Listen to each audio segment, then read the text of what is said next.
Bharat America tariff के बीच अब अफगानिस्तान को लेकर एक बड़ी खबर सामने आ रही है। जी हां, आपको बता दें कि अफगानिस्तान के तालिबान सरकार के विदेश मंत्री आमिर खान मुत्ताकी के भारत दौरे को फिलहाल के लिए टाल दिया गया है। अगर इस दौरे को नहीं टाला जाता तो अगस्त 2021 में तालिबान के सत्ता संभालने के बाद दिल्ली पहुंचने वाले मंत्री मुत्ताकी होते। संयुक्त राष्ट्र सुरक्षा परिषद यानी यूएनएससी की 1988 प्रतिबंध समिति की ओर से इस दौरे की मंजूरी नहीं दी गई। ये वही समिति है जो तालिबान नेताओं पर लगे यात्रा बैन, संपत्ति फ्रीज और हथियारों पर रोक की निगरानी करती है। माना जा रहा है कि पाकिस्तान की अगुवाई में बनी इस समिति की आपत्ति के कारण ही भारत यात्रा स्थगित करनी पड़ी। आपको बता दें कि इससे पहले भी मुत्ताकी का पाकिस्तान दौरा तय हुआ था, लेकिन अमेरिका की आपत्ति के चलते वह रद्द करना पड़ा।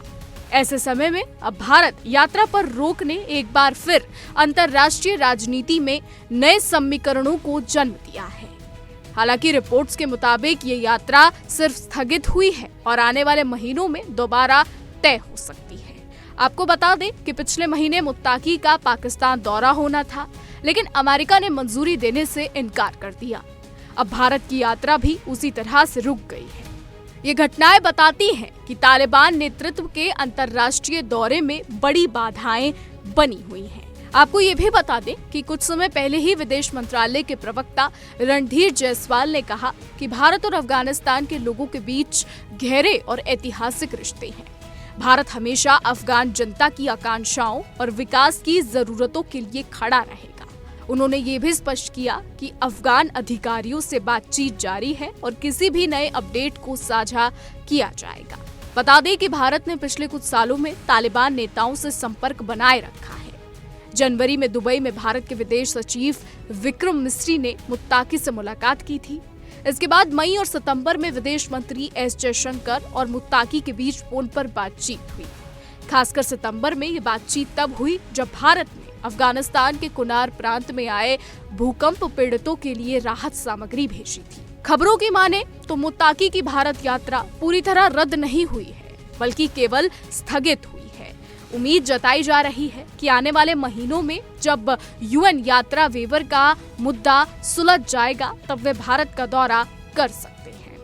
ऐसे में हम आपको ये भी बता दें कि संयुक्त राष्ट्र महासभा यानी यूएनजीए के 80वें उच्च स्तरीय सत्र को लेकर भारत की ओर से एक बड़ा कूटनीतिक फैसला सामने आया है। जी हां, पहले जो आधिकारिक स्पीकर्स लिस्ट जुलाई में जारी हुई थी उसमें पीएम मोदी को 26 सितंबर को महासभा को संबोधित करना था, लेकिन अब हाल ही में जारी संशोधित सूची में उनका नाम हटा दिया गया है और उनकी जगह भारत की ओर से विदेश मंत्री डॉक्टर एस जयशंकर 27 सितंबर को भारत का पक्ष रखेंगे। आपको ये भी बता दें कि ये बदलाव अचानक नहीं है, बल्कि इसके पीछे कई परतें हैं।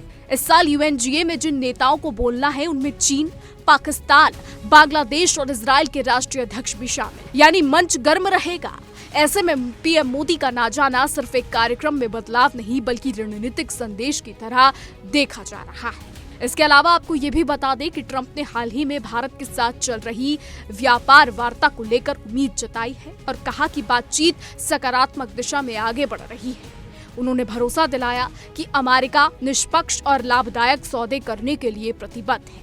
वहीं उन्होंने यूरोपीय यूनियन द्वारा गूगल पर लगाए गए भारी जुर्माने पर भी नाराजगी जताई और कहा कि ऐसे आर्थिक दंड अंतर्राष्ट्रीय सहयोग पर बुरा असर डाल सकते हैं। बता दें कि ट्रंप का ये बयान ऐसे समय में आया है जब दुनिया की नजरें भारत अमेरिका रिश्तों और रूस से जुड़ी भारत की नीतियों पर टिकी हुई हैं। फिलहाल अब आगे देखना होगा कि क्या कुछ नए बदलाव होते हैं। हमारी आज की रिपोर्ट में बस इतना ही। देश और दुनिया की तमाम बड़ी खबरें जानने के लिए देखते रहिए इंडिया डेली।